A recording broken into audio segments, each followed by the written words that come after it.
के हवाले से जिसका जो कि जवाल का शिकार है अब, और ओलंपिक में रसाई हासिल की है। अब 15 साल बीत चुके हैं। पाकिस्तान ने बॉक्सिंग के मुकाबले में आखिरी मरतबा 2004 में हिस्सा लिया।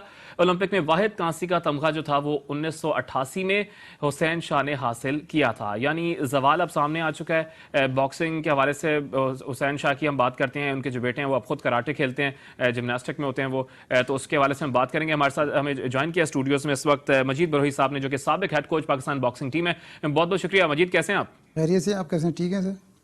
जबरदस्त। मजीद कैसे देखते हैं, अब जवाल तो सामने आ चुका है लेकिन आप खुद भी पाकिस्तान बॉक्सिंग टीम के साथ रहे हैं मजीद, तो क्या मुश्किलात पेश आती हैं और क्या हुकूमत की जानिब से ताउन किया जाता है? और अगर किया जाता है तो आप जिसके जिसके दौरे हुकूमत में आप थे, जैसे आपने बताया कि जो प्रेसिडेंट थे आपके दौर में, क्या उनके सामने से कोई मुश्किलात सामने आया था?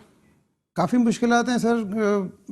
दो ओलंपिक एसोसिएशन की लड़ाई की वजह से, यानी कि दूसरा आरिफ हसन साहब है, अकरम साई साहब थे, तो उनकी वजह से काफ़ी बॉक्सिंग में जो है ना काफ़ी नुकसान हुए। दूसरे गेमों में भी है मगर बॉक्सिंग में काफ़ी नुकसान हुए। उससे पहले जो है ना बॉक्सिंग अच्छी चल रही थी, बेहतर चल रही थी। उसके बाद जो है ना फेडरेशंस आए, जाली जाली फेडरेशंस आए, जो लीगल नहीं थे अनलीगल आए। उन लोगों ने ओलंपिक ने जो सपोर्ट किया, उन लोगों को सपोर्ट किया जो मतलब बॉक्सिंग के लोग नहीं थे। फिर अभी भी खालिद साहब हमारे लिए बाइज़ एहतराम शख्सियत हैं, मगर वो बॉक्सिंग में आए मगर बॉक्सिंग के बारे में उनको पता नहीं है, ज़्यादातर रूल्स के बारे में पता नहीं है, इसीलिए जवाल पजीर हो रहे हैं। इससे पहले थे दोदा खान भुट्टो थे, वो काम करते थे, सियासी शख्सियत थे, मगर वो काम करते थे मगर उन्हें भी पता नहीं था, मगर काम करते थे। अकरम साहब करते थे। फिर उसके बाद दोदा खान भुट्टो ने इकबाल हुसैन साहब को लिया, वो भी एक कंस्ट्रक्शन का काम करते थे, फेडरेशन के नायब सदर थे, मगर वो सेक्रेटरी बने फिर, तो उन्होंने भी अच्छा काम नहीं किया। उसके बाद नासिर तुंग साहब आए। नासिर तुंग साहब ने भी यही काम कर रहे हैं, जो मतलब सिर्फ आर्मी के लिए ही सोचते हैं, आर्मी का माइंड है, पाकिस्तान के लिए नहीं सोच रहे। अगर हम पाकिस्तान के लिए सोचें तभी हम एक इज्तिमाई सोच बने, पाकिस्तान के लिए सोच बने, एक हाई लेवल पे हम जाएं, आगे बढ़ें। फेडरेशन अभी हाल ही में फेडरेशन का ये फुकदान है कि ये मामला है ना, उनके पास पॉलिसी है ना, कोई इस तरह का कोई रूल्स है ना, कोई सिस्टम है ना, कोई बनाया। बस हर कोई आ रहा है, बस ट्रेनिंग करके लड़ता कोई है और जाता कोई है और बार, इस तरह है। हाल ही में ये नेशनल गेम्स हुए, नेशनल गेम में देखे फेडरेशन ने एक रुखसाना लड़की थी, उसको वो किसी और गेम में गई थी मगर उसको बॉक्सिंग में सेफ गेम में ले गए, बॉक्सिंग में लगे। नेशनल गेम्स किसी और गेम से खेला और ले गए उसको बॉक्सिंग में। अब ये इस तरह के अगर पॉलिसियाँ हैं, इस तरह के कंप्रोमाइज़ हैं लोगों के साथ, तो कहाँ से बॉक्सिंग आगे बढ़ेगी सर? इस तरह की चीज़ें आप सामने आ रही हैं। आप खुद भी रहे हैं और इस वक्त हमें ज्वाइन किया है कि नासिर तुंग साहब ने, जो कि करंटली जो है सेक्रेटरी हैं पाकिस्तान बॉक्सिंग एसोसिएशन। बहुत बहुत शुक्रिया नासिर साहब, हमारे साथ इस वक्त स्टूडियोज में मौजूद हैं। साबिक head coach Pakistan boxing team Majid Barohi साहब हमारे साथ मौजूद हैं। नासिर साहब वो ये कह रहे हैं कि पाकिस्तान बॉक्सिंग के लिए जो है वो काम जो है वो नहीं किया जा रहा, और पिछले दौर में भी वो कह रहे हैं कि जब वो हेड कोच थे तो काम नहीं किया गया था।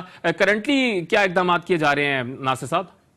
देखिए जी, मजीद गोही साहब जिस दौर की बात कर रहे हैं उसमें तो हमारी भी तहफ़्ज़ात हैं, मगर इस वक्त जब प्रेजेंट बॉक्सिंग फेडरेशन ने टेक ओवर किया है तो हमने हर जो फील्ड में काम किया है, हमने कोर्सेज कंडक्ट करवाए हैं, हमने कोचिज कोर्सेज कंडक्ट करवाए हैं, हमने रेफरी जजेस कोर्सेज करवाए हैं, हमने कैंप, और हमने जो पाकिस्तान बड़े अरसे से इंटरनेशनल अरीना से आउट था, हम उसमें बहाली की तरफ, और आपने देखा होगा कि उसका नतीजा है कि बड़े अरसे के बाद पाकिस्तानी कोई अदर देन बॉक्सर जो कोई ऑफिशियल है, टेक्निकल ऑफिशियल भी जो है मदऊ किया गया है, नॉमिनेट किया गया है for the conduct of a championship.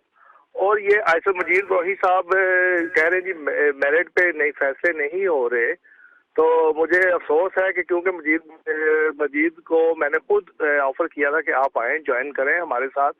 जो आपके पास अच्छा बॉक्सर है, पाकिस्तान में मौजूदा बॉक्सिंग फेडरेशन है, उसकी तरफ से किसी खिलाड़ी पे लेकिन नस साहब, आप फरमा रहे हैं कि इंटरनेशनली आप जा रहे हैं इवेंट्स में, लेकिन 2004 के बाद से मैं आपको बता दूं कि 2004 के बाद कोई बॉक्सर गया नहीं है आपका ओलंपिक में। तो ओलंपिक तो सबसे बड़ा इवेंट होता है, 27 मैचेस होते हैं, तो उस वाले से क्या इकदाम किए हैं नासिर साहब? बिल्कुल, देखिए जो ओलंपिक्स बिल्कुल 2004 के बाद कोई नहीं गया, उसके इफेक्ट्स यानी कि वो मौजूदा उसकी फेडरेशन उसकी जिम्मेदार नहीं है।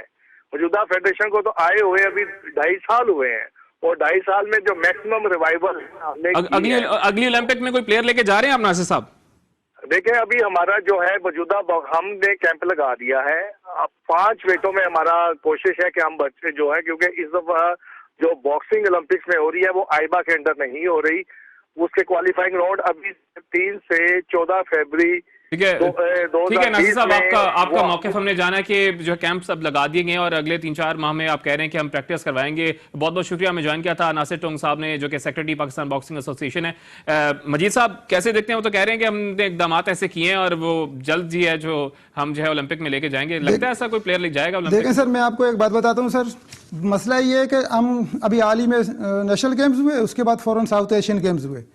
अगर इस तरह का प्लानिंग होता है, इस तरह का प्रोग्राम होते हैं, तो उसके लिए फेडरेशन अलग प्लानिंग बनाता है, अलग माहौल बनाता है। क्योंकि वो अगर स्पोर्ट बोर्ड अगर कैंप नहीं लगा रहा, अगर बॉक्सिंग फेडरेशन को चाहिए था कि उससे पहले इदारों को बोलते वो कैंप लगाते, अपने कैंप लगाते, उन चंद जो फर्स्ट सेकंड लड़के हैं, लड़कियां, गर्ल्स हैं, उनको जो मतलब उनको अंडर ट्रेनिंग रखते, ताकि हम आगे से जो प्लान, आगे से रिजल्ट ले आए। अच्छा, अगर स्पोर्ट बोर्ड नहीं करता, फेडरेशन के पास इस पॉलिसी होने चाहिए, इस तरह का सिस्टम होना चाहिए, काम करना चाहिए। अगर काम करते तो उससे पहले कैंप लगना चाहिए था, लगा होता।